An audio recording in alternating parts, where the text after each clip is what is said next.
traders. This is Richard Rueb. It's Saturday morning at 8:41 Pacific and 11:41 Eastern. Late morning. We started the analysis about 3 or 4 hours ago, and now we're following up with it. We're looking at the S&P 500 among the other 8 instruments, which consist of the euro. Where's the euro? Euro is right here. Number 2 in. Over here is the oil and crude oil. And then we've got the Nasdaq on top and the gold underneath. There's the gold. And then we have the S&P 500 over here. And the Nasdaq is right next to the S&P 500. And now we need a couple more charts. We've got a gasoline down here. We've got a Dow down here. And the Dow should be over here on top of the Treasury bond. We put it in here. Treasury bond on the bottom and the Dow on top of it. And over here we've got gasoline, and we need natural gas. This is a chart that I took from one computer, and I've dropped it into this other computer, a desktop. And now I'm refining it to include everything we need. There's about 12 instruments that we look at.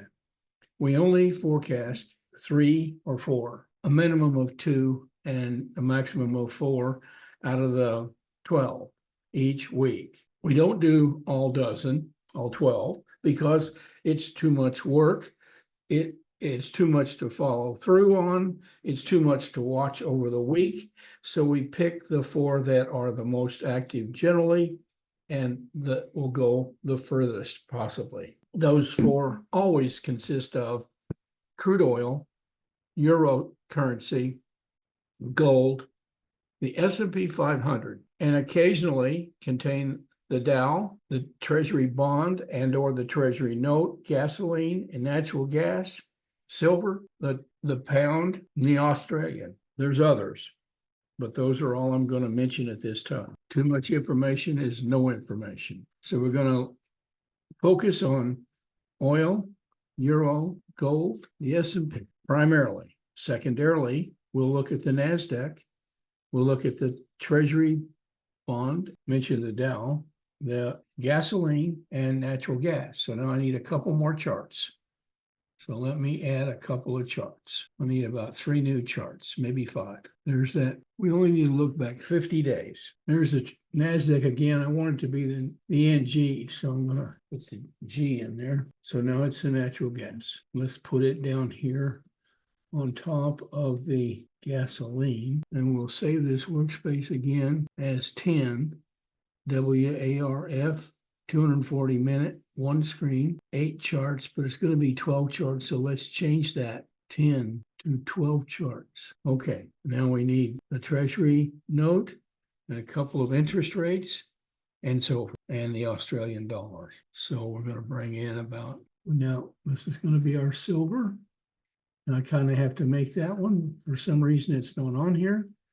I don't know why. There's the silver. And then we'll make another chart. And this one's going to be the ZB. And we'll make the ZN. There's the ZB. And here's the Z. There's the ZN. We've already got a ZB.